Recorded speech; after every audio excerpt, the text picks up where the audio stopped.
Хөгжлийн банк хуулиар хүлээсэн чигүүргээ хангалттай хэрэгжүүлэх боломжгүй байгааг тухайн банкныхан тодтоглоо. Цаашид засаглалыг сайжруулж хөгжлийн хөтөлбөрүүдийг санхүүжүүлэх боломжийг нээх шаардлагатайг салбарын хэлтгэв. Тэгвэл хөгжлийн банкны тухай хуулийн шинжилсэн найруулгын төслийг боловсруулсан байна. За ингэснээр экспортыг дэмжих төсөл хөтөлбөрүүдийг санхүүжүүлж эрсдлийн болон дотоод хяналт илүү өгөөжтэй байх боломж бүрднэ гэж үзлээ. Хөгжлийн банк одоо нийт 18 төсөл хөтөлбөрийг санхүүжүүлж ажиллаж байна. Гэхдээ тухайн банкны үйл ажиллагааг сайжруулах цаг нэгэн төрсөн тул хуулийн шинжилсэн найруулгыг бэлтгэжээ.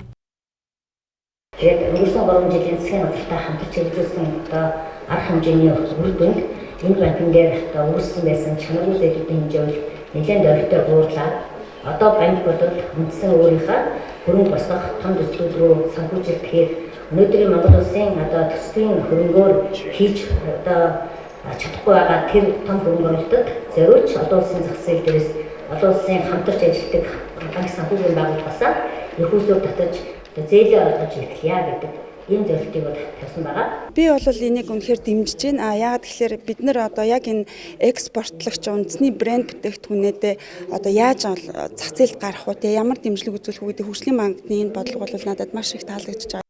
Өнөөгийн нөхцөлд хөгжлийн банкны засаглалын зарчим алдагдсан, төлөөлөл удирдах зөвлөлийн чигүүргийг банкны бодлогын шийдвэрээс гадна захиргаа, хүний нөөцийн болон дотоод үйл ажиллагаанд оролцуулахаар хэд өргөн хүрээтэй тодорхойлжээ.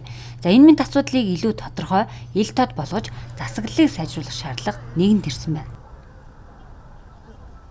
Монголын эдийн засгийн өрсөлдөх чадварыг бий болгох энэ салбарын бизнес аж ахуйн нэгжүүдэд бол худалдааны санхүүжилт эргээд нөгөө үйлдвэрлэлтэй эргээд бас нүгийн бас ногоон санхүүжилтийн сантай хамтарч ажиллаж байгаа. Тийм учраас байгаль орчинд ээлтэй жишээ тухайлбал сэргээгдэх хүчний бүтээн байгуулалттай мөн эргээд ногоон эко органик бүтээгдэхүүнүүдийг экспортод гаргах чиглэлээр санхүүжилт хөрөнгө оруулалт хийх чиглэлээр хамтран ажиллана.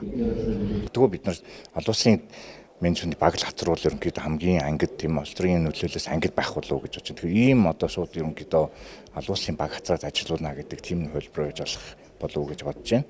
Яг боттойгоо тэр компани засаглал талаасаа тэр юмнуудад бодтой хэрэгжээд улсрын нөлөөнд автахгүй байгаасаа гэдэг тийм л гол бид нар гол ерөөсөө тийм байр суурьтай байгаад байгаа. Хөгжлийн банкны зорилгыг үндэсний эдийн засгийн доктортой өсөлтийг хангах тэргүүлэх салбаруудад хэрэгжих төсөл хөтөлбөрийг санхүүжүүлэх, импортыг орлого, экспортын орлого нэмэгдүүлэх, үйлдвэрлэл үйлчлэгийг хөгжүүлэх шаардлагатай хөрөнгийн хүсрэг бүрдүүлэх гэж тусгасан. Гэтэл эдгээр зорилго нь чигүүргээ хангалттай хэрэгжүүлж чадаагүй байна. Цаашид төслүүдийн эдийн засгийн өрнөлөө өгөөж, санхүүжилтийн ашигт байдлыг үнэлж, дүгнэх зохицуулалтын механизмыг бий болгохоор ажиллаж байгаа юм байна.